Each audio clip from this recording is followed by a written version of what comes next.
Hello, everyone. Welcome back to another episode of the CleoCast. My name is Matt. And I am RC, and you can call this kind of an emergency episode because there's a vote next week. There is a vote next week. So for context about how these episodes usually go is I show up to our recording studio and I beg RC to start the episode basically immediately. And he then spends an hour basically doing the best podcast of his entire life right before the episode. Then we turn the microphones on, and this man takes about 10 minutes to warm up to the mic being in front of his face. I like doing prep work. You want to raw dog the podcast. I like going in. Like getting the sources. You already together. wrote notes. I have notes. I like pulling up the sources because you guys, I don't want to subject you guys to us looking up articles like we do sometimes, so I like to get the prep work done. We did have one person complain about the Oklahoma City episode where we're doing live research on air, but I think live research on air is fine because I feel like I was born for radio. Yes. I feel like we could do like a 2-hour radio show every day, especially if you have like the people calling in and telling you suck. I feel like it's half the fun. Yeah, what is it? The FCC would be so mad at us. I guess that's the only problem is right here I can say fuck. Yeah. But if I'm on radio, I can't. Yeah, the power of putting out your own radio show on the internet. Realizing I just said like a curse word within 1 minute, so this episode's going to get like nuked on every single platform we post. We can cut that out. We'll do some editing on this one. Editor's note, we did not do any editing. We just spliced this episode together and then put this in here for comedic effect. But so first, before we get into the bulk of this emergency episode, I'd like to apologize for not posting an episode for a month. That was our mistake. I'd like to not apologize because I'm getting married, and sometimes you get really busy planning stuff, and you can't record your little podcast on Wednesday. Yes. Also, you did rebuild your computer, which did take a little bit. It did take me like a week, but yeah. So I would like to not apologize because this is kind of a hobby. So yeah, you guys get what you get. Yeah. So, but other than what we're going to talk about, I don't want to spoil it. How have you been? I've been good. I'd like to point out it's probably in the title. Like, we're probably going to title this something like that. Yeah. Okay. I'm still not going to spoil it in case we don't, but it's just like, I know how we title these things. Yeah. It's either going to be the stupidest name on planet Earth or exactly what it says on the tin. Yeah. It depends on which one of us wins out in the titling game, honestly. If it's exactly what it says, it's probably my title. If it's something bizarre, it's probably your title. Yeah. That's just how we work. Well, so if you ever read the descriptions, that's all me, baby. Yeah. I let Matt have his creative freedom. Yeah, it's going to be weird. So I am going to be going to Seattle. Nice. It is going to be awesome. Yeah, it is. I've been excited somehow, some way. Every time I've checked for flights to go to Seattle, it's been from Kansas City. It's always been like super, super expensive. It's been like $600. And I'm just like, well, if I time it right on Google Flights, I can probably like literally cross the Atlantic for like $50 more. So I was just like, is it really worth going to Seattle? And then I just stumbled upon super cheap flights for Easter weekend, and because I'm not religious, I don't have to really do anything on Easter weekend. Thinking about that, and with the whole like Boeing kerfuffle that's been happening, to put it lightly, maybe we're gonna start like it's gonna be the like movie pass week where we have like, and by that I mean like the cheap movie app or whatever that I guess has been dead for 10 years, but maybe we'll get the Boeing flights will be half off or whatever, because if people aren't flying Boeing or aren't willing to fly Boeing. So it's cheap and I'm on Airbus both ways. There you go. Yeah, so I'm not going to die. I was just thinking about that because it's like, man, if I can get like a United 737 MAX or whatever flight to like New York for $20, I'm taking it. I don't care. Yeah. Because, I don't know, nobody's died yet, right? Other than like guys in Africa who crashed the planes. Like that started the whole Boeing 737 MAX thing that I just remembered. Yeah, where like the Max 7 or Max 9 was banned from flying, and basically like the entire like it was the Max 8. The Max 8 is like banned from flying basically internationally after that Ethiopian Airways incident. Yeah. So basically they were just being used domestically, and then they started like falling apart with the doors blowing off. I like that. And this is like, we are going completely off topic in our little intro like we normally do, but I like that it's not a problem when a couple of like it's like freak out, they ground the whole fleet, but it's not like a national whatever when 2 planes crash in Africa. But then when a door plug flies out in Alaskan Airlines, it's like bumper to bumper. There's congressional hearings. It's every single Boeing plane is like under scrutiny. It's like it like only really feels like it became a thing that affected Boeing when it was like Americans. Yeah, which I guess that makes sense. But if I was going to issue my honest opinion, which I am going to do because it's my show, we should nationalize Boeing. Like at this point, you've clearly like fumbled the bag so incredibly hard that literally the only way that you've stayed competitive for the past few years is us putting sanctions on Airbus, or like putting like trade restrictions on Airbus. I feel like people in general, just there's like the stigma around like government doing things, but it's like if you just kind of take the leashes off and get like hire a couple public servants that are like good at their jobs, you get like a 1980s Conrail thing where they manage to make the companies profitable. Like I feel like most government programs that are like seen as wasteful are only that because of sabotage more than anything else by people who don't want them to be successful. So I do feel like if you like nationalized Boeing and just ran it like NASA, it would probably be incredibly well run. Like if you just put engineers in charge, you just hire people from USA Jobs and like be like, hey, you just got to be an engineer. Yeah, no more like MBAs and more just guys who like you cannot have a conversation about, but will break the coffee machine trying to make it better. Yeah, just get the finance guys out of it. And speaking of finance guys, what? The Royal Stadium. Oh, the Royal Stadium. There, Yeah. You should have done a better transition. That was a terrific transition. I wasn't picking up what you were saying. I know, you're just slow. It's okay. Yeah, And speaking of like finance, yeah, the Royal Stadium. The Royal is the thing Stadium that is happening. So, as of recording, it is March 27th. Jackson County residents, your vote is April 2nd. 6 days. In 6 days. And if you haven't been paying attention, the discourse around it has been rough between extremely violently pro people and extremely violently no people. And also they changed their plans last second. We will get into that in a little bit. But we wanted to basically do a follow-up to our Royals breakdown episode and basically fill you in on what the discourse has been. Well, the original episode was Royal Stadium, all we know and how we feel. We posted that February 13th. By this point, we know a lot more and we feel a lot, not differently, but differently. Yeah, so like my personal opinion towards John Sherman has softened, but which I think we disagree on, but you can kind of expound if you want, or if we want to. Well, I will pick that up later because we actually wrote chapters because RC was kind of right, and we did need to do some organization, not an hour-long organization though. So the discourse, from what I've seen, is people on the vote yes side believe that if you don't vote yes, they are going to leave. If you don't vote yes, basically the only thing you're saving is parking lots in a strip club. And if you don't vote yes, basically the city's gonna stagnate. Yeah, it's a mix of people, and obviously at both sides of the issue, there's an incredible mix of opinions and people and backgrounds. It's you can't really generalize it like some people try to, but it is a mix of sports fans who don't care about public issues, so they just want cool stadium to go to or cool whatever stuff to help the Royals. It's a mix of people who just want development. They want more Kansas City, like Sprint Center or whatever, and they look at that and say, hey, Sprint Center was good. Kauffman Center, Streetcar, Power and Light were all good, so let's just do more of that.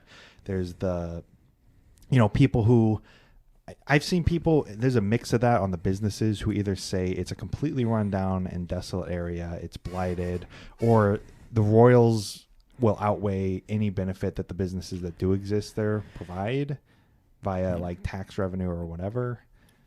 Yes. So let's just go and tackle the yes votes. We will get into the no's because there is some kind of ridiculous stuff being said on the no side as well. Should we start right now by saying because this is like a thing, so like I'm for the stadium. I just want it to be in the East Village. That's like my opinion, just so you know that going in. I am also for the stadium. I want it in the East Village. Yeah, we're not anti-downtown stadium. We want the downtown stadium.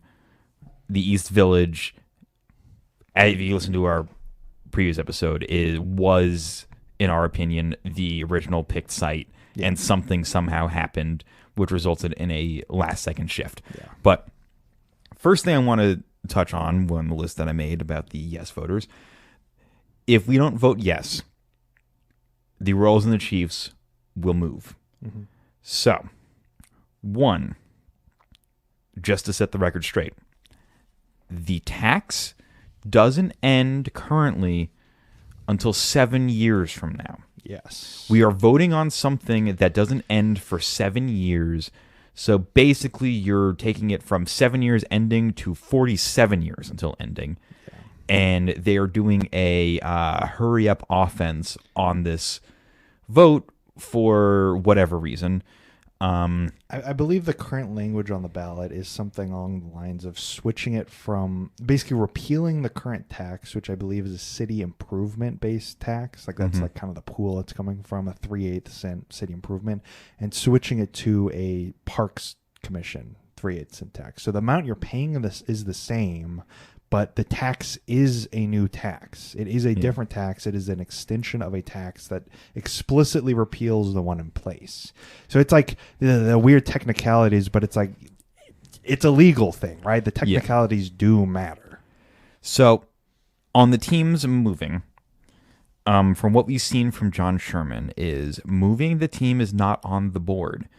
John Sherman, this is kind of why I'm more sympathetic to him now, is that's a man who seems to like actually have like some care for Kansas City, since it's, you know, his home, and he, like, every single person, I don't care who you are, if you're like kind of plugged into like the type of urbanist stuff that results in you listening to this podcast, you have a fantasy in your head of what you would do if you had the power and ability to do something that you think is good for your city. Mm-hmm. I think that this is one of those things where John Sherman thinks that this is the best thing for Kansas City in his head, but he actually has the power to do so. And I don't feel like he's going to, if he got a no on this, would run to Nashville, because he seems to like really want to keep the Royals in Kansas City. They have said multiple times that they will, if this doesn't pass, they'll go back to the drawing board. They haven't said if this doesn't pass, we're going to Nashville or we're going to Utah. They've said we're going to go back to the drawing board and figure something else out. And they also have said that moving out of the city is not currently on their radar. And granted, if it fails, that could suddenly be on their radar. Yeah. But I mean, a guy who met his wife at a Royals game, supposedly, I don't think he's in a big hurry to move it out of the city, especially when you take into account the fact that these leagues do have relocation fees. Yeah. Like, if you move your team out of the city it's in, you do have to pay the league a fee to move. You can't just do it for free. And the last time an MLB team moved was going to be the Montreal Expos, who became the Washington Nationals. Mm-hmm. And that was 40 years ago at this point? Yeah, so there was no relocation fee then. Yeah. So there's nothing to really compare it to. But right now, if you compare it to, say, NFL teams, which are, I think, in general more valuable, but they are a good comparison for what the price range could be. Yeah. In 2017, the Raiders moved from Oakland to Las Vegas. And in a Vote Yes ad that came out about a few days ago, the Raiders were mentioned in their Vote Yes ad when they were being random St. Louis, and I don't know why you're bringing St. Louis into Kansas City votes, but the Raiders were mentioned. Please continue. Yeah. And this is also going for the Chiefs. We're going to talk about the Chiefs less because they're, I think, less important in this whole vote thing because it's not a new stadium. It's just a renovation. But this goes for the Chiefs if people talk about them moving too. The Raiders had to pay $350 million for the luxury of moving from Oakland to Las Vegas. In 2017 as well, the Chargers moved from San Diego to Los Angeles, and they had to pay $645 million. In 2016, the Rams moved to their home in Los Angeles, and they had to pay $555 million to the NFL, not including their $1 billion fee they had to pay to the city of St. Louis. When they got sued by the city of St. Louis for fucking them over, because if you play stupid games with city finances, like what could possibly happen in this situation, you will end up being sued and having to pay that city $1 billion. Yes. That's set precedent by St. Louis. But Also another reason why you probably don't want to move after like having a weird, like messy stadium situation. yeah, and obviously all of our sources, we always link these in the bottom. I read these articles earlier. I'm not actually like quoting them right now. I'm just quoting them, but I will have them linked. But the Athletics, I think I saw a couple different sources from a few years ago or whatever. I'm not even sure if they're going to move to Las Vegas because that seems like a big cluster right now. But I saw some estimates as the first MLB team to move cities in 40 years, which keep that in mind for this whole process, is MLB teams don't move cities ever. Yeah. They're being expected to pay maybe $1 billion. That's like what I saw a lot of reporting say was the floor. It was maybe $1 billion for the worst team in the MLB, whose payroll is less than Patrick Mahomes makes in a year. So it's like, even if it's half that, that's $500 million versus, just paying a little bit more than you were already expecting to pay. Yeah. Because he's already said this is a $2 billion project. He wants, $1 billion from the county, $1 billion he's going to pay, and any overhaul he's going to pay too, like overreaching. So, yeah. So the teams, from the current standpoint, aren't going to move. In our opinion, I mean, in our opinion, and I feel like using that as an argument for voting yes, this is personal opinion, is a bit disingenuous and fear mongering. It does seem like a really, and I've seen this a lot, and half of our podcast is just Twitter beef or whatever, but I have seen this a lot of people posting on Twitter in response to people saying, where I'm going to vote no for whatever reason, and them going, well, you want them to leave? Huh? You want them to leave? Oh, you don't want them to leave? Then why aren't you voting yes? And it's just like, I don't think that's a healthy way to participate in this discussion. Also, what you're doing is you're expecting us to be held hostage by sports teams, and that's not exactly fair to the people of Kansas City to feel like they're being a hostage in a situation. I know that a lot of people say that this is just the way these things work, but they do, and we saw this with the Royals themselves, where they pit North Kansas City against Jackson County, Clay County against Jackson County as kind of a bargaining chip. Yeah. But it's just one of those things where it's just like, I don't know why we or our governments allow billionaires and sports teams to leverage cities against one another. That just seems like an unhealthy way of running a city government or a state government or whatever. Dollars tend to corrupt. Yeah. So the second point on the arguments I see from the vote yes people are, so you're fighting to preserve a strip club and parking lots. Yeah. And it's just like,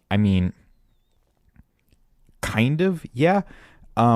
If I had an option between demolishing no businesses and demolishing some businesses, I feel like I'd pick the no businesses, because really, if John Sherman and the Royals organization really, really wanted to really care, you would care about the people who are going to lose their jobs. Also, businesses, it's an extremely expensive thing to move.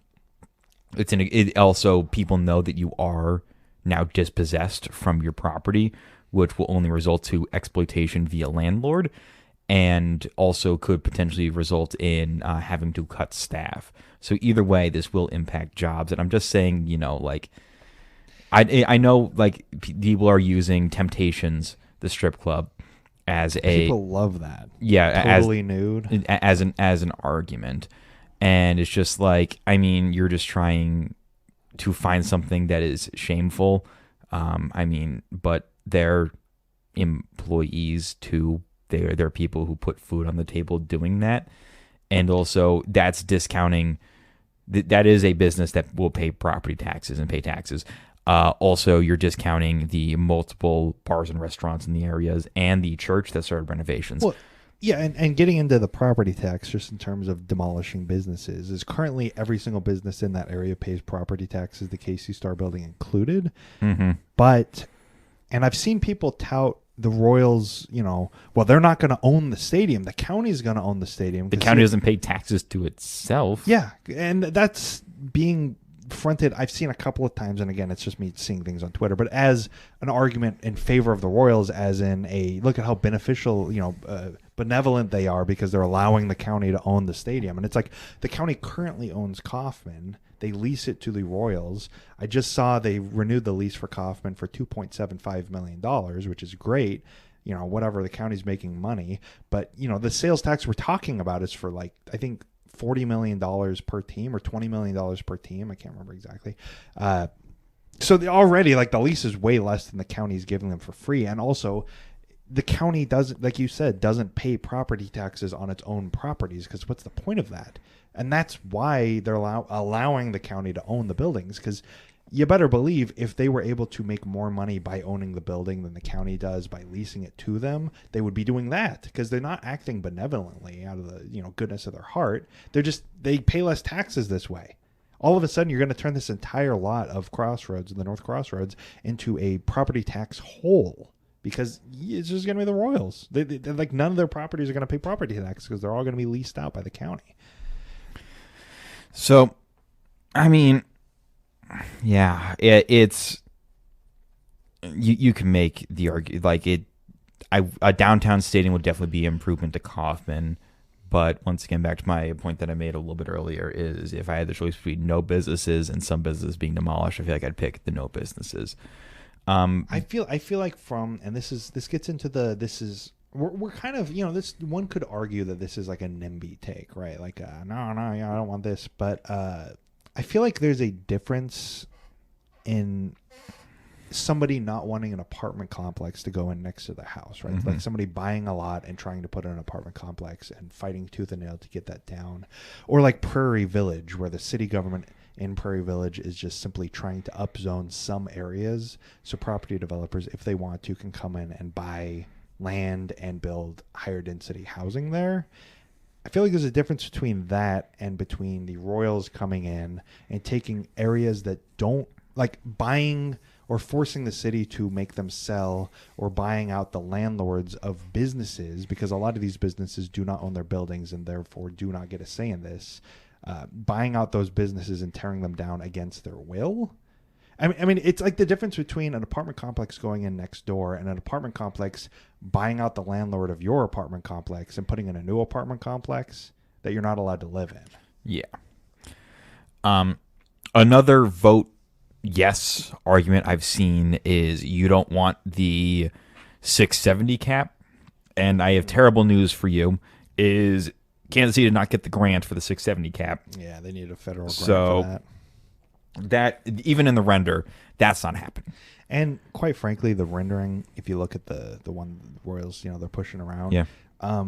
The bit that's next to the stadium was never a part of the actual 670 proposal that we just lost the grant for, and the Royals never actually offered to pay for that. They just kind of included it to look good. But the actual 670 cap ended at grand, the one that the city was actually pursuing. So that bit all the way to Oak was just never actually a part of the plan. The Royals just tried to piggyback off of the goodwill that project had. Yeah.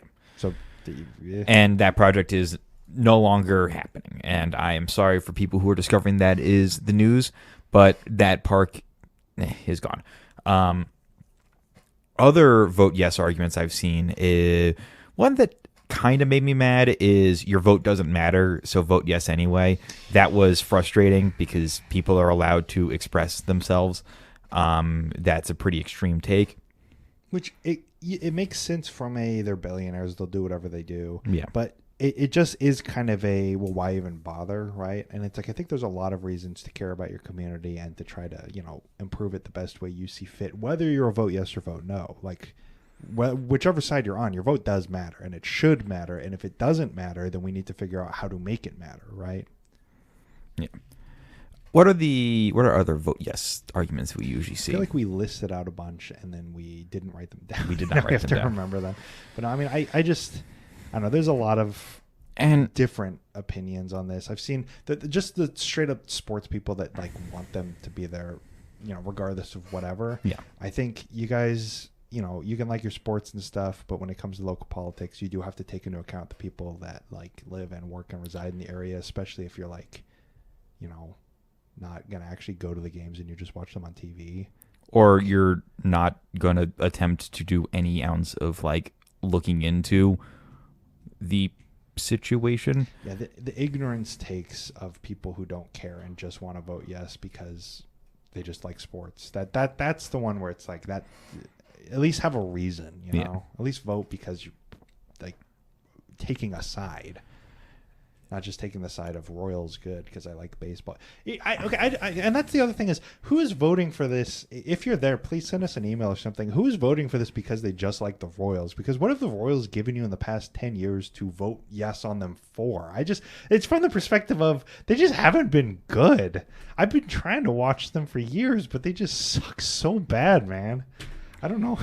That's where the Chiefs come in. They're the heavy hitters in that regard. Yeah, and on the sucking so bad, that's where, like, some of the stuff that I've been learning about John Sherman. One, he's a very, very green MLB owner. Yes.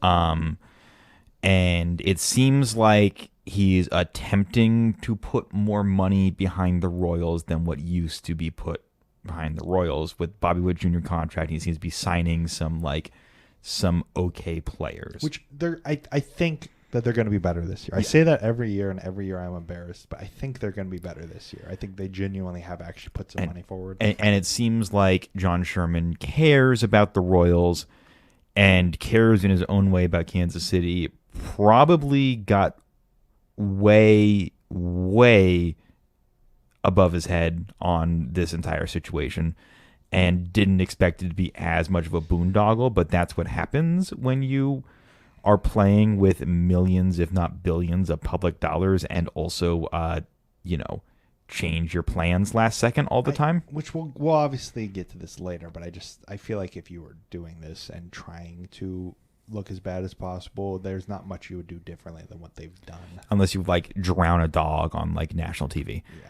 Yeah. Some other stuff is moving on from the vote yes people. Some stuff that I've seen as like disinformation out there is people saying that there is going to be an entertainment district and they don't want to build on the East Village site because that's going to compete with Power and Light.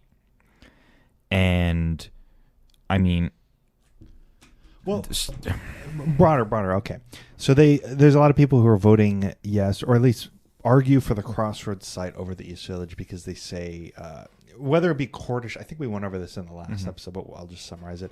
Basically, Cordish owns Power and Light, but they lose money on it every single year, and the city kind of pays them some form of subsidy to keep it open. Basically, any money they lose, the city helps keep up because the city values that spot or whatever.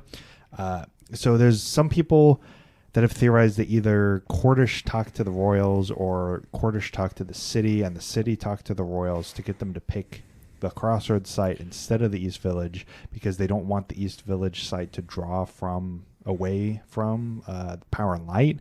So basically to help buoy Power and Light by putting it in the Crossroads. I don't think that, and obviously the city has been completely quiet on this in like all aspects, so I don't know, but I don't think, and we talked about this last episode, that it makes a lot of sense for the city to be the ones pushing the Crossroads site heavily because the city owns and has leased out to Van Trust for demolition purposes pretty much that entire parcel of land in the East Village and have demolished it where they did soil samples. Yeah. Which, if you listen to the last episode, the soil samples were done to check about the structural integrity. Yeah, the Royals were doing prep work in the East Village. The city very clearly was interested in them, and then where we kind of think what happened was the Casey Star building owners, talked to the Royals sometime in like November or October, and then the Royals kind of suddenly switched gears to the Casey Star Crossroads site by January. So we just like the Power and Light thing. I don't think the East Village plan, which you can't really find anywhere, it's like they've scrubbed it off the internet or whatever. We do have an archive link we'll put in the description. Yeah, it was in our notes last time. It'll be in our notes this time. But I don't think it even included like an entertainment district because why would it? Yeah. I think that the cross. I think effectively what they did is the Crossroads site, at least building wise, is pretty much the same as the East Village site. They just move locations and shuffle the buildings around. And even if you did build an entertainment district, and like you can have multiple entertainment, you can have multiple bar districts. There's plenty of cities that have multiple drinking areas. Hell, Kansas City has multiple drinking areas. You know, people who drink in Power Line and then go to Westport. Or it's like saying that all the breweries in that north area of the Crossroads that people are using as to why the Crossroads is a good location. It's like saying that those somehow draw away from Power and Light. And it's like, okay, well, if that's the case, then why would you put the stadium near all those bars and not put them in the East Village where it's closer to Power and Light than it is to those Crossroads bars, right? Yeah. Like, it just makes no sense because I think that I think there's a lot of cases of this going around the vote yes community where there's somebody says something and then people just kind of repost it as fact. As in, somebody says that, you know, the highway is going to be an issue. Like, I saw that going around out of the blue somewhere where somebody says that I-70, you know, Missouri Department of Transportation and the federal government is unwilling to remediate any of those highways to improve access to the East Village site, and that's why they didn't select it. Is there any sourcing for that I can find? No, it's just some guy posted it on Twitter on a screenshot, and then somebody else took the screenshot, and now it's fact. Even though there's a transit center in the East Village that would help, you know, traffic flow, and also there's already highway entrances and exits. And another thing that about just like saying something, just hearsay and just stuff that you hear rumors. We have heard floating around that the East Village site was cut off entirely because the federal government objected, not because of highways, but because there is a federal building around there, and they were scared about security concerns. And we saw that floating around a significant amount of, you know, time that we did submit a FOIA to the federal government Freedom of Information Act to ask if they were discussing with the Royals about security issues, and they said that they weren't. So they said at the very least they couldn't find anything. They couldn't find anything. So, and that's one of those things where I couldn't find a single article talking about security that wasn't just referencing, you know, like circular referencing, where it's articles referencing other articles, but there's no actual like person saying it. Yeah, I couldn't find anything on that. It's just like both of these claims that I'm talking about that I saw in a screenshot that like is making the rounds heavily. There's just nothing behind them. It's just like person saying something, and then that's all of a sudden. Well, that's the reason, because I think it doesn't make sense why they suddenly didn't pick the East Village site, and I think people are looking for reasons why. They see that, and then that makes sense because the current way that they've been handling it, a lot of things just don't make sense. So when somebody presents a reason, yeah, sure, that makes sense.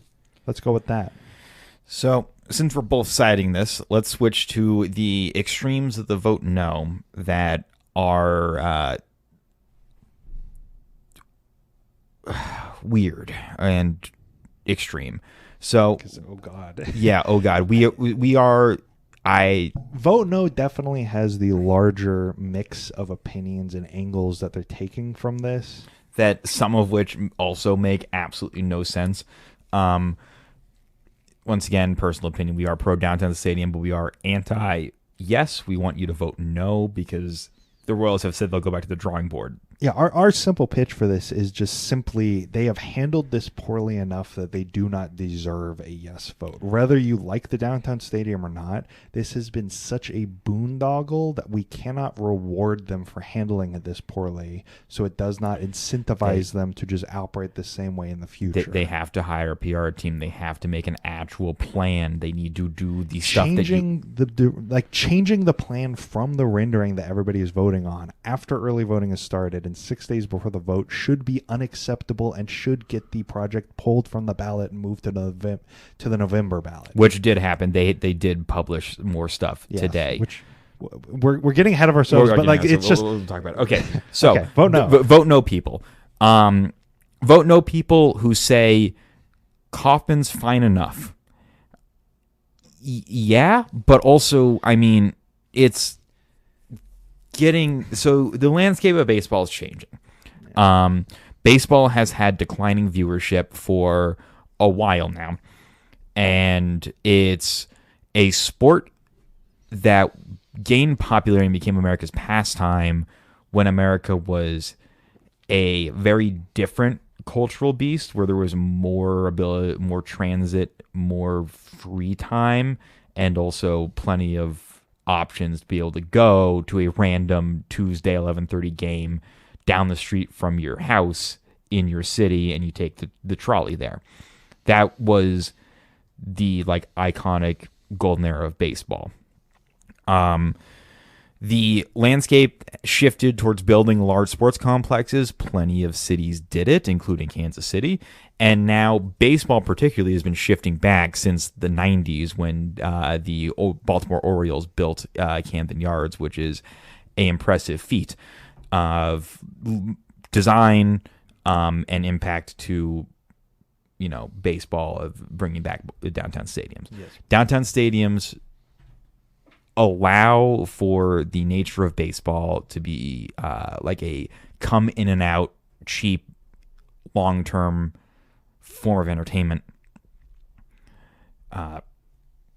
And being downtown really helps that. Having parking, when I went to a Royals game, I paid more in parking than I paid for my ticket. It's just the K is in a terrible location. Like, you can like the parking, you can like any of that stuff, but there's nothing around it. There's barely any hotels around it. It's easy to get to because of the highways, but that's part of the problem is the highways right there. It's just so it's a like, and it's time to move on and time to do a development that will bring jobs to Kansas City, just in a better location with a better plan. And another thing that I see as well on the vote no is I have good memories of the K. I'm like, yeah, I have good memories of the K too. I watched Zach Greinke get his Cy Young Award, and I still have that T-shirt floating around that doesn't fit because I went with my dad and I went with RC here, and it's just like I have plenty of memories of the K as well. But I realize times change, and really, it might be time to move on. There's nothing. It's a good stadium. It's fun. It's cool. But there's nothing so innately historical about it that means that we need to continue to use it for the rest of time. It's not Fenway, and also like a stadium that was historic, like Yankee Stadium. They built a carbon copy literally across the street from it, but that's a brand new stadium. It doesn't have any of the old bones. It's like basically a ship of Theseus. If the ship of Theseus is built next to the ship of Theseus, and you turn on the ship of Theseus next to it, it's a pile of concrete. I don't want to say it's just a stadium, but guys, it's just a stadium. It's we can build more stadiums. We can build better stadiums. Arrowhead does have the better, cultural cachet. Yeah, cultural cachet. It's the first. Arrowhead is the one where I would actually be kind of upset if they tore it down, because that is more than just a stadium. But Kauffman Stadium, guys, it's baseball stadiums are meant to change. Okay? And baseball attendance has gone down. You do not need a stadium that has literally probably one of the largest capacities for fans in it. You don't need a massive parking lot. You do not. It's too big in the places that it doesn't need to be big, especially in a sport that's declining. Yes. And it's too small in a lot of the stuff where they've said that their, interior facilities are too small. Their locker rooms are too small. Their like actual space for office staff is too small. That's where it's also lacking room. Like, I understand you guys can probably need like more room for like a nice fancy dugout or like in locker room, because locker room was designed in the 70s. And times have changed. Lockers have gotten bigger. They probably want like a bunch of TVs, you know. And probably my last point on this is it makes sense to have a football stadium outside of the town on the outskirts and a big parking lot, because of the nature of how football is played. Is you play, 17, 18, however many games we're going to have in 20 years, games per year. With a 100,000 person stadium, you need a giant parking lot, whatever. But it's not like used that much, whereas with baseball it's like 100+ games a year, and you need like good transit access because you're getting games pretty much every day in some months. So it's It makes more sense for baseball to be, more transit oriented, closer to where people live and stuff, because it is a more like personal sport, and it's an in and out sport as well. It's one of those like things where you can show up late to a baseball game and it's not the end of the world. You can leave early from a baseball game. It's not really the end of the world. Yeah, football is an event, right? Yeah, baseball is a game. Football is like an event. The way we treat it nowadays. So I don't know that's the Save the K people. You're great. You have good memories. Nostalgia's too strong though. You gotta let it go. It's okay. It's okay to do new things. Yeah, we don't have a strong attachment to like Cable Dahmer Arena or Kemper Arena or whatever. We allowed the Sprint Center to be built. It's okay. Yeah, it's okay.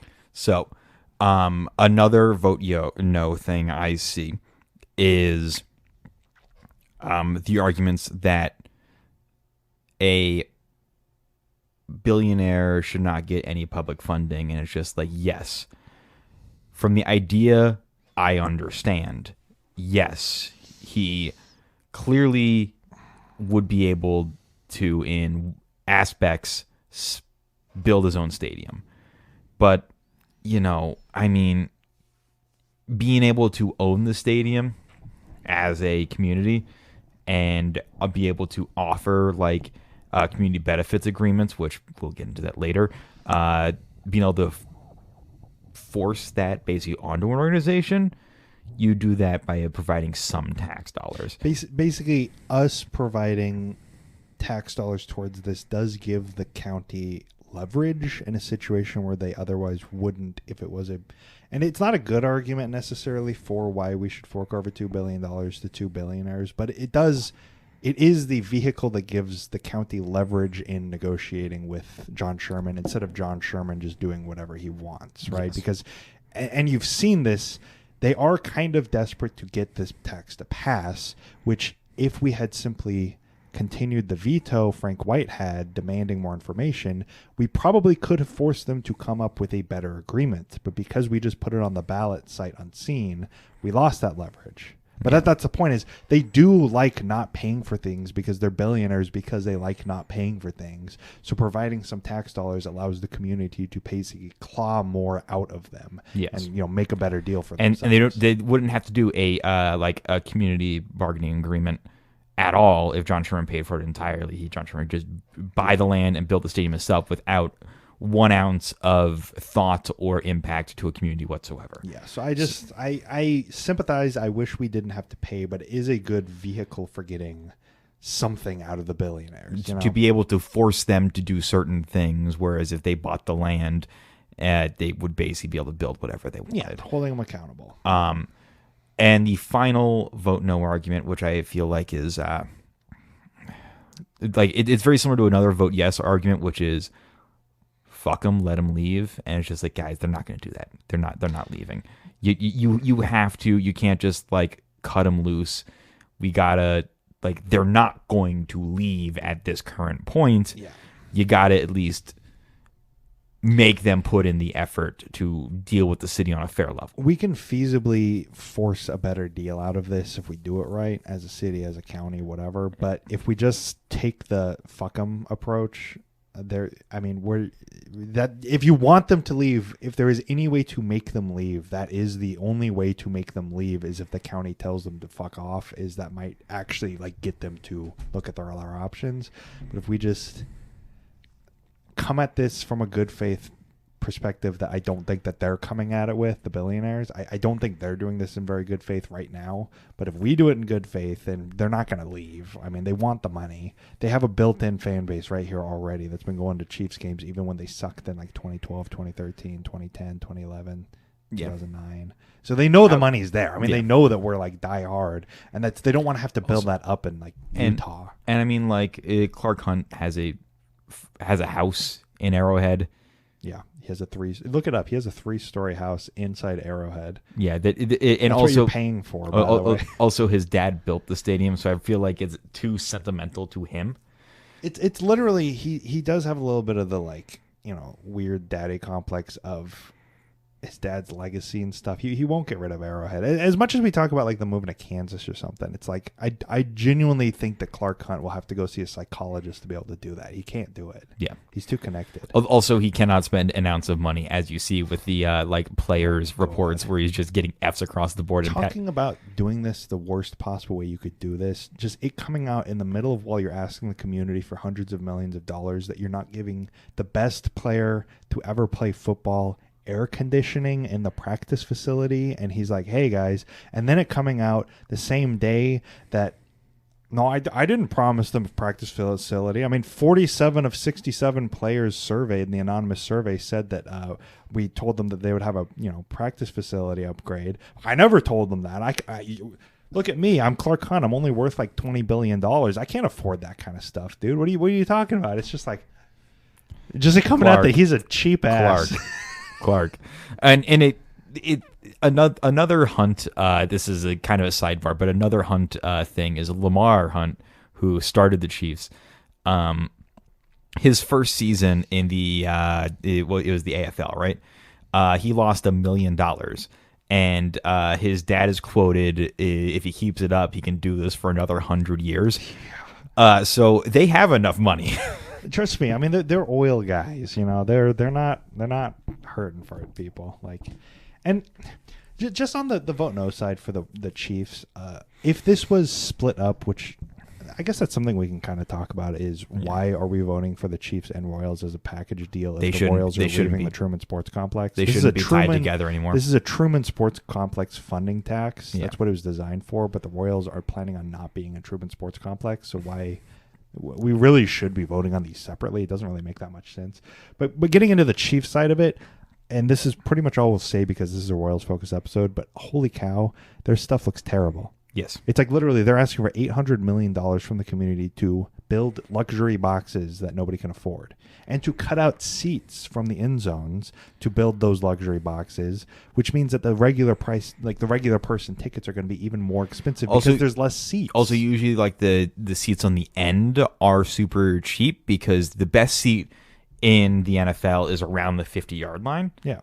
Which they know, and it's why they're doing the end zone boxes, is to bump up the price of those, to have it be like a $7,000 luxury suite. It's just ridiculous because it's like, I mean, there's nothing in that. I thought they're not using the Kauffman Stadium site when it's demolished for anything other than expanding parking. It's just like, how out of touch can you be? But they are building a permanent Bud Light experience tent. Oh, my God.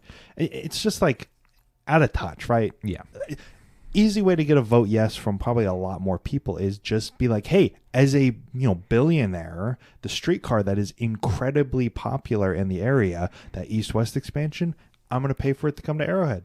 There you go. Because but you lose out on your $50 of parking. Well, exactly. But see, that would be a good faith. Hey, for the people who can maybe afford a ticket but can't afford for the $50 parking or whatever, I'm going to make it better for you guys. Here you go. Yeah. Here you go. Streetcar. That would get people to vote yes. That would be a good, reasonably priced thing. The entire north-south extension for the streetcar is about $250 million right now. You wouldn't even need to poke up that much money. He can't put air conditioning for the best player in the NFL. He's not going to build a streetcar expansion. But it's like from where the east-west expansion is planned to end at the Linwood Boulevard, 31st Street, Stadium Drive. Weird. I don't even know what kind of intersection that is. It's like a 12-way intersection. Yeah, I think it's a mess.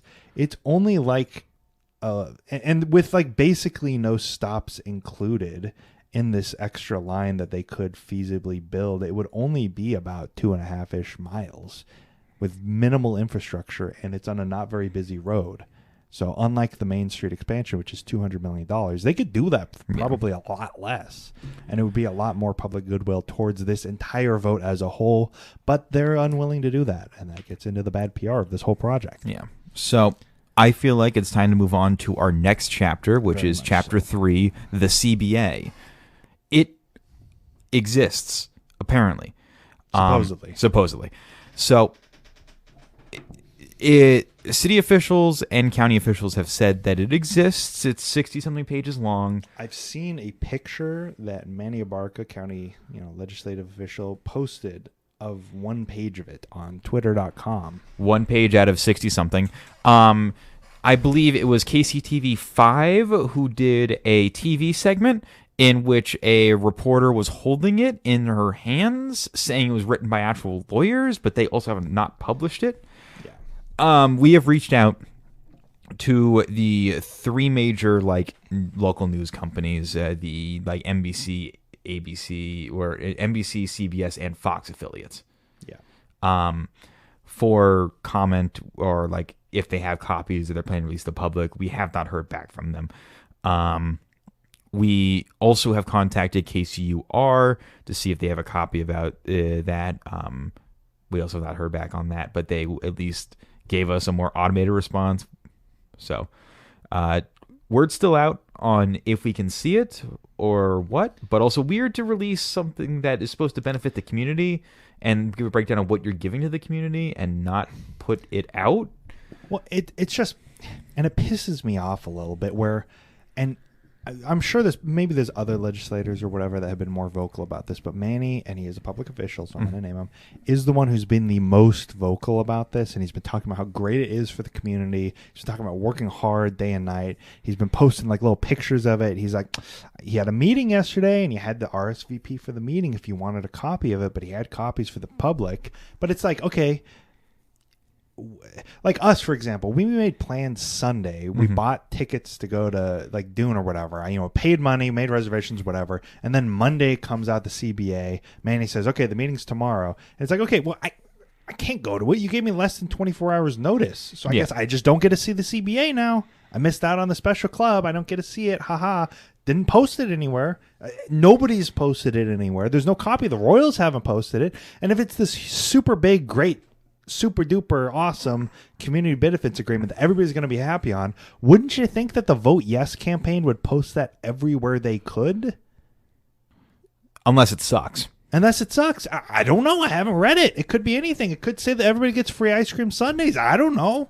Who knows? All I have is the 3 bullet points that the Royals put out. It's like a little thing on their Twitter where it's talking about here's what it basically contains. But it's a 60-page CBA that actually exists. That's the one that Manny has. That's one all the county legislators have. That's the one I want to see. I don't want to see 3 bullet points. Who knows what the other 60 pages are? Yeah, and it's just like it's saying it was written by actual lawyers. It was just like, I mean, yeah, understandably, but also like I want to know what the contents of it is. CBAs work by being binding agreements between an organization and the community and its surrounds. So what matters is what is actually binding and what enforcement mechanisms the county and city have to enforce that. Because if it's a toothless agreement where they say we're going to hire 25% union wage, union workers, but there's no enforcement mechanism for that, it may as well not exist. Yeah. And the fact that I can't go read that before the vote on April 2nd in 6 days and see what exactly the Royals are offering to the community in exchange for the votes is completely ridiculous. That's effectively what people are voting on, is what is actually going to be given to the community, what is going to be provided, what is the enforcement mechanism for those provisions, and like, what they're getting out of it, and they can't see it. They're like, the legislature's playing keep away. And it's kind of unless there's some sort of like weird thing where like if you post this, you're going to get sued by the Royals and Chiefs. I feel like if you could say that if you're a news organization, because you're not saying anything and just holding it on a aired TV broadcast. Have you ever heard of the Pentagon Papers? For the Vietnam War, where the New York Times was given super top secret documents and then they published it and then they got sued for publishing it. But then the Supreme Court ruled that actually you can't be sued for publishing something someone else gives you. Yeah, they could publish it if they want to. There is literally the Supreme Court argument says that they could publish it if they want to. They can't be sued. It's like there's nothing stopping them. So my question for the journalists and like your like integrity, and not your integrity, just like, is it an oversight why you haven't posted it, or are you guys, what's going on? Like collectively, has every single news organization in the county just like forgotten to post the super big community benefits agreement that we were promised, in February, that it would be here by February 21st, and then all of a sudden it's taken until 7 days before the vote to be posted, and 6 days before the vote we still don't have it? Yeah, and even if you did post it, it should, or somewhere, it should be like within reasonable access of the public, and we spent over an hour digging across multiple websites, calling news agencies, emailing news agencies, reading all of their articles, going to the Royals and Chiefs official pages, going to the Vote Yes campaign page. Couldn't find it anywhere. And literally, the only things that exist from what we have found are articles talking about how it was sent to the legislators and sent publicly, articles talking about Manny's meeting, articles of journalists being at Manny's meeting and receiving copies, and then nothing. That's it. Yeah. That's it. Nothing. So if you're a journalist and your job is to inform the public and to, be the fourth, pillar of government, keep government accountable, what's the holdup, guys? Because here's the county providing you with documents, and then you just deciding not to give them to people. And it's you like, can't make an informed decision on this vote because you don't have half of the information. Well, you also can't make an informed decision when they change the plan literally after voting started, which is going to lead me into chapter number 4. I'm still in chapter 3.5. Chapter 3.5 of just journalistic integrity, because it's like, guys, and every time I've heard an interview with the Royals or anything like that, it's like, can we ask some actual questions? Because can you come up with one hard question for a them? radio show I really like, I'm not going to name it because I don't want like them whatever, but it's like they have John Sherman on. Yeah. And then they're just like, wow, how great it is. They may have asked like one hard question. I don't have every question they ask memorized, but I remember them not really doing that much. It's just kind of like, wow, so you met your wife at Royals games? And it's like, okay, is this a PR piece or are you guys actually journalists? It's like, what are we doing here? You got John Sherman on. How about you ask him, hey, why'd you guys select the Crossroads over the East Village? Oh, what was your talk? What did you guys talk about to the KC Star Building owners in November? Like, because that seemed to happen, and then all of a sudden the KC Star Building site in the Crossroads, which wasn't an option before, suddenly became the option. Like, what happened there? Why haven't you provided more information to the public when you promised you were going to be transparent? Yeah, you promised transparency. And we're not trying to be hard on you, John. What I would say if I was in the position, I'm not trying to be hard on you. We're just going to ask some hard questions here and just want to know what your answers are to this, because you are. I mean, the buck stops with you at the Royals. Yeah, John, you're the owner. Sorry, our job is to inform the public, and I got to ask you this. You promised transparency back before you even announced the sites, right? Mm-hmm. You announced the sites. It's between the Northland and the East Village, and then all of a sudden you say, okay, we're definitely going to have a site selected by September, and then all of a sudden you say, we don't have one. It's now October, November, December. Okay, now we have a site. It's the Crossroads. Like, okay, what was your process during that? How did you come to select those two sites? Like, you had two. How did you select those? Why did you decide those were good? And then why did you suddenly decide they weren't good? What happened there? Yeah. Unless John only agreed to go on the show because if he was able to review the questions beforehand. And same with the city government, right? Okay, we'll get into this one real quick. There's an article from KCUR, which is one of the only good journalists who I think has been covering this topic, Celicia Calakal, and it's talking about here's where the city elected officials stand on the April 2nd. 10th she was mentioned. She was mentioned a few times in our other episode. Yeah, right? she does good work. She's actually doing good questions. And this article, we're just going to kind of summarize it because this is obviously a really long series and we're not trying to take up too much of your time. But it's effectively getting a lot of the county and city officials and getting either asking them, I think she said, where was it? It was basically asking all of them what their opinions are. I think over half of them did not say anything in response to their multiple questions. They said more than half of city council members either did not respond to KCUR's request for comment or said they would not comment on how they plan to vote, which I think is completely unacceptable. But yeah, right there. It's just like a lot of them, they just, Celicia had to basically parse together what their opinion might be based off of other public comments they've made. Mm-hmm. But they're just, in general, we don't even know. There's just been absolute silence, radio silence from most city officials on this, other than Manny, other than Mayor Q said a couple of things today. Well, Manny's a county official, but officials, elected officials. I'm just talking in general here. But and like Eric Bunch is the weird one because he's normally very vocal on just issues in general, but he I believe it's their quote, I'm staying out of this one for now, end quote. Why are you staying out of this one for now? Like, what? No, maybe somebody has, but nobody's been asking these guys, hey, why, Mayor Q, you're the mayor of the city, why are you so quiet on this? Why can't you just say what you think? Like, you don't want to influence the voters' opinions, okay, but influence the voters' opinions. Get a better deal. Talk about this. Hey, I'm voting no because I don't think we have enough information. Frank White's allowed to say that. Why is nobody else? Good on Frank White. It's just, I don't know. And journalists not asking why they're being quiet other than Cilicia from what I've seen. It's just a ridiculous situation we have, I think. And I think we've been completely failed by both our public officials and by our journalists in actually pursuing these questions.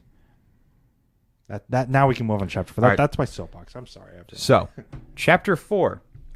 This is going to be a pivot to why has this been so sloppy? Directed at John Sherman and Clark Hunt.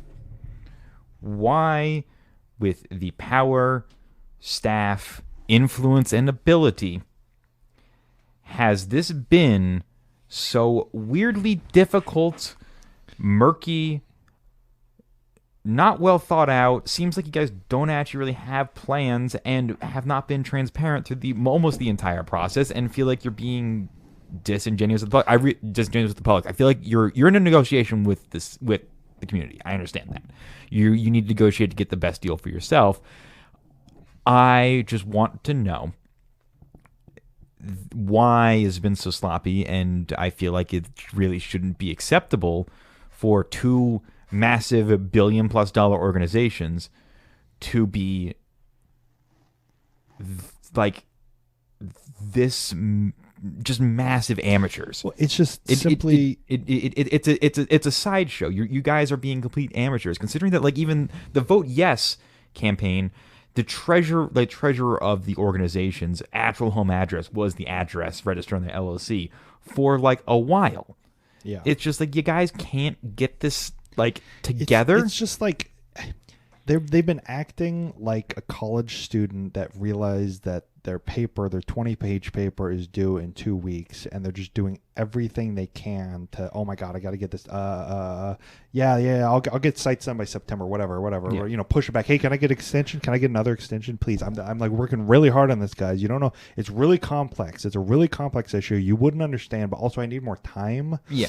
Like they were caught slacking off, and it's just like, guys, what's the rush? Like what is the reason it has to be on the April ballot if we're not even planning on starting construction until like after the World Cup? Or you're going to like change the plan before the April 2nd vote, but early voting's already started. That is messy, and that should not be acceptable. That should get it off the ballot. If I propose like an extension to my house, right? Yeah.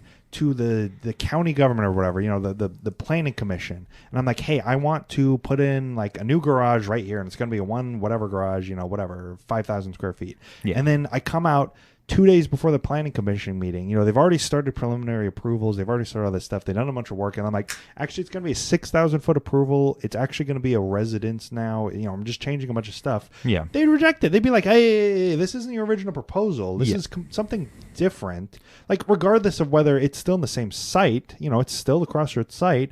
But if you look at the renderings, they've said after Mayor Q gave them the lightest amount of criticism of we should keep Oak Street open. We'll get into that. Which we'll get into that. But they had to change the proposal because if you look at the rendering, which I'm sure we'll have linked, or it'll probably be the picture or something, Oak goes right through right field and goes through a lot of seats. Yeah, I mean, we're gonna talk about that in a little bit. But you're spoiling a chapter. Spoiling. I'm just saying, like, that is a major enough change where it's just like you should have to go back to the drawing board. Like, you guys need to solid this out before you get it on the ballot. Yeah, and also, like, if the shoe was on the other foot, you're both businessmen. If someone came to you with a couple pretty pictures and 3 sheets of bullet points and asked for like millions of dollars of your own money, you would say no in a heartbeat. Unless you're the owner of the Casey Star building. Allegedly. Because nobody's actually asked them what happened in that meeting that they've had. They had 2 different meetings in both November and January. I don't feel like they would answer. But they did have 2 meetings, and that's all we know is they had 2 meetings where the Casey Star Building owner pitched the site to John Sherman, and then all of a sudden it became the site, and we still don't actually know what the pitch was and how we managed to convince him. Even though John Sherman promised transparency. Yeah. But, that's irrelevant. That's really not relevant at all. And all, like, you guys, John Sherman and Clark Hunt, you would not do it because, like, Clark Hunt, you won't even get AC for your star player, and John Sherman, I don't know what the hell you're doing. Doing his best. He is like I'm getting really kind of sympathetic because it seems so like incredibly stupid that I feel like he's gotten himself way over his head. Is he the Gerald Ford of baseball owners? I don't know. Is he our Gerald Ford? Where he just like bumbled his way into like an absolute boondoggle when he was trying to have his best, like he had the best interest in his heart, but he just completely dropped the bag entirely by just not doing basic due diligence. It's and this is going to be an aside. It's incredible that, like, if you or I applied to if you applied to be like a Navy rescue diver or something, right? Yeah. Like be something completely out of left field. I don't, whatever. You'd get rejected because it's like, hey, okay, look, maybe not the Navy. You probably get accepted to the Navy or whatever. But like, if you applied to be like an accountant right now, they'd probably reject you because it's like, hey, you don't really have that much experience or whatever, and you didn't go to college for that or whatnot. Yeah.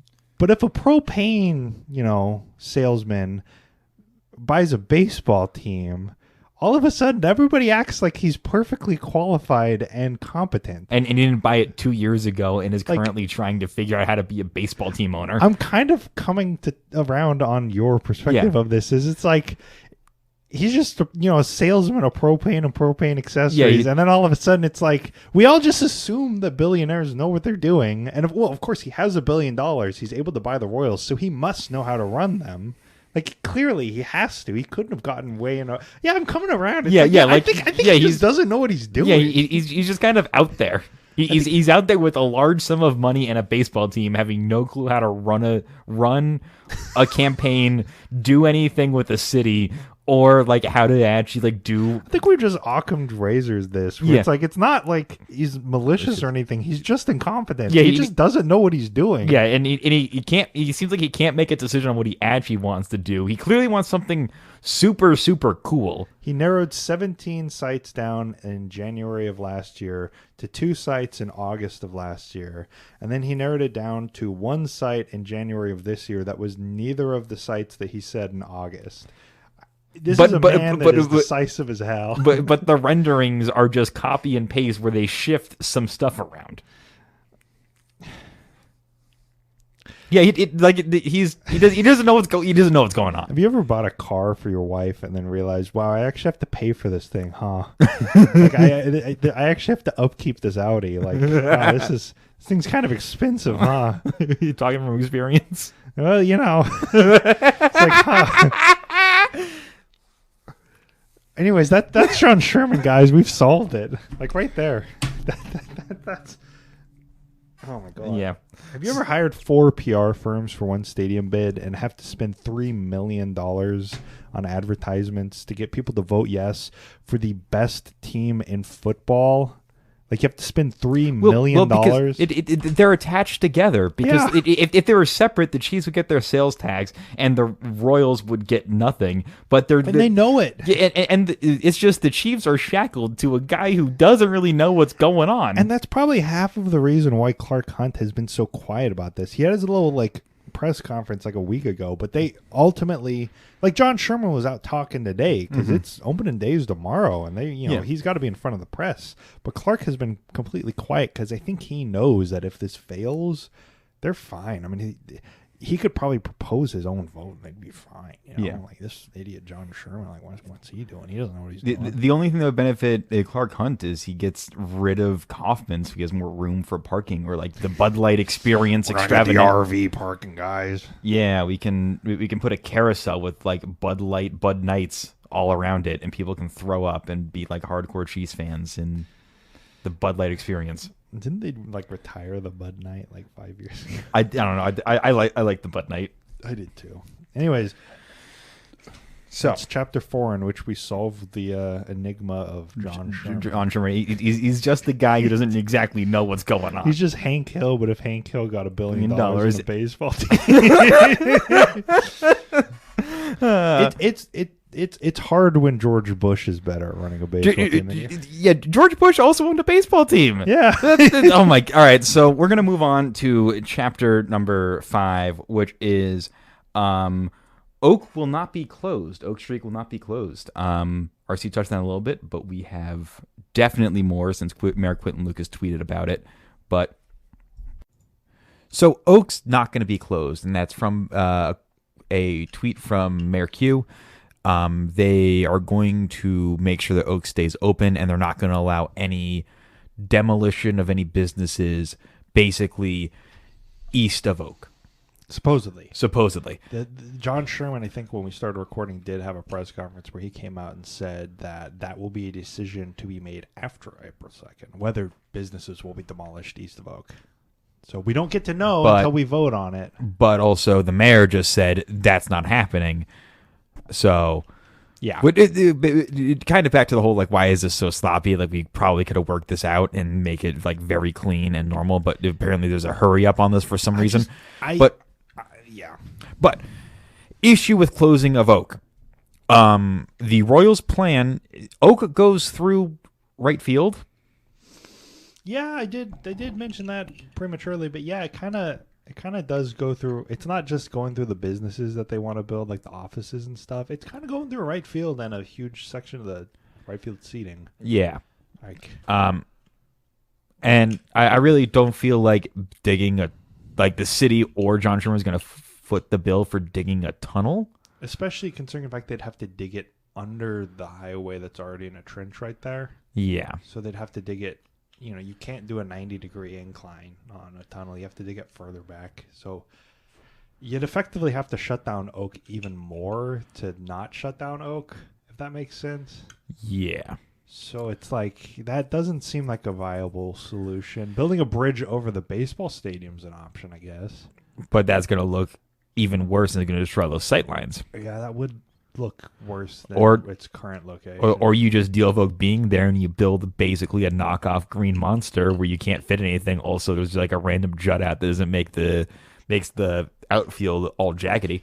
But then at that point, you're cutting out seats and stuff, and it's kind of defeating the whole purpose of the downtown stadium being like a more affordable, walkable option if you're cutting out a lot of the... You're also losing your like hotel and your offices and your like Royals Live area. Yeah. So John Sherman, upon this news, basically immediately backed down and was just like, actually, we need to change the plan. That's what he kept on referencing throughout this episode, where usually the reason they're changing the plans is because he heard this and he was like, we need to completely redo it. He got the mildest amount of pushback from one singular city official that isn't Frank White, and all of a sudden he is completely revising the entire plan. 6 days before the vote. 6 days before the vote, and after early voting has already started. So people have already cast their vote based off of the renderings that are no longer correct. Yes. So currently everybody who is voting and everybody who will vote will be voting blindly on something that we no longer know what it looks like. We no longer know what the plan is. We don't know how they're going to remediate the Oak situation. And the Oak staying open really does beg the question, why not just do it in the East Village at this point? Because... Well, I'm curious if this is a ploy to make them go to the East Village. Well, because all of a sudden, the extended site where you have the big walkway walking over to the Sprint Center and you have the hotels and stuff connected, that's not an option because the site's not big enough for that. So you're going to have some separation via Oak, which is the same as in the East Village. Yeah. The big walkway is not going to work because you can't walk... Like you'd just be walking on the road, which is the same as in the East Village. Like it seems like you've completely neutered all of the supposed benefits of the Crossroads location by just on a whim at 4:00 on a Wednesday changing the entire design that you paid a company to make renderings for, that you've put $3 million towards getting a yes vote on. It's just like, this is not the action of a competent man. Are we able to impeach baseball team owners? I mean, if if Dan Snyder can keep the Washington football team for as long as he can, I don't think anyone can. I mean, yeah, but Dan Snyder did destroy like a career of like a park ranger because he was mad that he cut down trees illegally. Yeah. Dan Snyder cut down trees illegally. Yeah. Dan Snyder did a lot of stuff. Yeah. I don't know. I just, the Oak Street thing has just been kind of the bombshell of this entire process happening randomly today on our podcast record day, which is, hey, this entire thing, our entire last episode, everything we've been talking about. We're just going to on a whim change that. No, we're not going to close Oak, guys. Yeah, and without closing Oak, literally it's like the lot that they have shown for a baseball team, like basically from Grand to Oak, taking up like those businesses, that church and Casey Star building, but leaving Oak open. It's physically not big enough to fit an MLB regulation field in. Yeah. Like, it's not possible. Unless you cut out like unless you do like a green monster like in Fenway Park, which Yes. I've seen some people be like, well, I could just do that. And it's like, but the green monster is iconic because it's like a couple hundred years old. Do you really want in your brand new, you've been talking about like all these cool stadiums. Do you really want to like put in a green monster by like on purpose? Yeah. Like not because it's a 200-year-old stadium that was just kind of built that way and it's iconic. You're really just going to do that in your brand new stadium? And it's also going to seem like you're ripping off the Sox anyway. Yeah. It's just like, guys, can we just go back to the drawing board? Like, can we just work on this? Like, just do a little bit more groundwork, like maybe ask for an extension, pop a couple Adderalls, and actually work on the project for once. Yeah. So this brings me to chapter 6, which I labeled Rant and Thoughts. That could just be the whole podcast. Yeah, it's... We are... I don't know. We've come to the conclusion, and if I'm not speaking for you, please let me know, that John Sherman probably has no idea what's going on. The Hunt family is just kind of like waiting in the background, hoping that the prestige would impact. Wait, what? Oh, we just got an email from one of the people we emailed at KCTV5. They are going to be releasing the CBA, apparently, today. Oh. They just said, no big reason except delay on my part. The copy I got was paper. Then I used dark highlighter all over it at the meeting, and it didn't scan well, and then I got sidetracked. I'm working on digging and...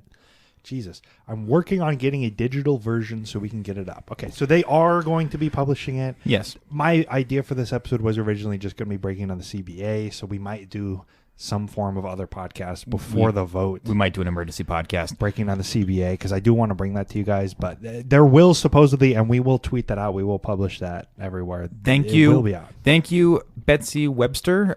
We are sorry that we decided to, in the earlier, say that your organization was not commenting on this. You have commented. Good on you. We hopefully will see that soon. That's your live update. Due diligence. Due diligence. In the middle of me stammering through my closing thoughts and arguments. Okay. Hey, it's important. It's an update. That's breaking news. We breaking just broke that news. here on Clio History, whatever we call this thing, Clio Podcast. Yeah, ClioCast. Yeah, our podcast. Clio History Podcast at gmail.com. Yes. Yes. All right. Yeah. So this is a complete clusterfuck. They should go back to the drawing board. The Chiefs, I think, are hoping that like they're able to get their super expensive like profit raising expensive seats, and the Royals have no idea what the fuck they want, and everyone's just kind of being stupid and making stupid arguments, basically saying that the Royals are going to move, or like they should say Kaufman. If I'm a journalist and I have any like cachet or whatever, here's a question I want to ask the Royals right now: is every single one of these proposals, right, has had attached offices, has had attached hotels, all that stuff, because they want to generate money, because that's what you need to do as a baseball team to be relevant, right? My question for them is, if you're paying for that on your own, right? That's what they've said every single time. The Royals, the money we're giving them is only going to the stadium, and they're paying for that on their own. Why can't we just pay and build a stadium somewhere, and then they build the hotels, they build the offices or something somewhere else? Why do they have to be attached as one mega project? Why can't they just find a couple of good empty lots somewhere nearby and put the hotels or whatever there? I just fundamentally, I don't think anybody has explained it. And I do not understand why those have to be attached in every single rendering to the stadium, like directly. Why can't they just be like you open a restaurant kind of nearby to take advantage of it? Like, I just that's something in my rant part of this, I just don't understand why that they're like married together to the point where like Oak Street has to be closed so that we can have the hotels right there. It's like there's plenty of empty lots. Just put it somewhere else. You're paying for it on your own, so it doesn't need to be a part of this project, right? Yeah, I'm still thinking about the email though. I feel like we should probably maybe issue an apology about their whole like rant about journalistic integrity we did a little bit earlier. No, I'll still keep that rant because I think that you should put in the article that you're trying to publish it, or you should maybe just publish it immediately and not allow your delay, because this is a 6 days. You're probably going to publish it at 8 o'clock. This is my criticism to Betsy if she's listening to this. I will apologize for some of the wording earlier, but it's just like, look, you're doing this. This is a major $2 billion vote. You're a journalist. Your job is to inform the public. I'm sorry, you picked the job of being a journalist. It wasn't handed to you. You need to get this information out as quickly as possible. Like, you got to do it. Like, you just have to. If you're the one that going to the meeting, you're the only one in like the entire KC media sphere that's there. You have the only copy. It is your job to get that to the public. You're a journalist. That's what you do, right? Yeah. Like, you don't like. I'm not going to bring up 9/11, but you don't like do the 9/11 and then like not report on it, because it's like, come on, guys, your job is to report on stuff. Okay, you can't compare 9/11 with the like. Yes, I can. Vote. I just did. and also, like, I don't know, Betsy. You got to report on the stuff. It's a breaking major news story. The CBA. It's 60 pages. Manny's released the only copy of it. You have the only copy of it. Publish it. Take photos of it. Just do whatever you got to do. You highlighted it. Just take photos if it's not scanning well. Your job is to break stories. How are you not more engaged? I don't get it. Betsy, we appreciate your response, and I am so thank sorry. you for calling our podcast cool. Thank you. You're the only one who's ever done that. She'll sit amongst the hate emails. Yeah, she will. Stan, I'm going to print that email out and put it on my wall. Someone called me cool. Someone called me cool. First time in my life. Someone told us not to just do research live on a podcast. Yeah. Okay. We got criticism once, and then we stopped uploading episodes for a month. Don't say mean things to me on the internet. And we're totally just going to say that it was because you're planning a wedding, which is true. We're getting delirious. True. This episode's going on way too long. I hope you enjoyed our Royals update, I guess. Do you have any other thoughts? I have a lot of thoughts. I didn't even go through my notes. We have more. I am so sorry. Look, I just don't understand how you can be a billionaire, you can own a successful business that makes more money than I'll ever see in my life, and not know how to manage like deadlines in a project. Like, you could literally hire 40 people to manage deadlines and stuff for you. I don't understand it. Oh yeah, other thing. That's with the CBA. We'll do the CBA episode. We'll get you guys taken care of. We'll get this done. I'm just, you immediately got on your phone. I'm trying to get you to. I'm hitting a wall. Yeah. Do the outro. Do the outro. Okay. We're done, guys. We're done. All right. This has been an episode of CleoCast. My name is Matt. And I am unfortunately RC still. You can follow us on Twitter at CleoHistory. You can email us at CleoHistoryPodcast@gmail.com. Please be nice to us there. And yeah, we're available where you get podcasts, likes and shares and whatever are very helpful. And reviews on Spotify are also very helpful as well. We're available wherever you get podcasts. Yeah. You can say things nice about us on Spotify, I think. Yeah. A lot of you have left 5-star reviews, which is nice, but you can say that we're cool guys. No, we're going to end up cursing ourselves and someone's going to just yell at us. All right. Well, okay. Bye. Thank you. Good night, everybody. Good night. Vote your conscience.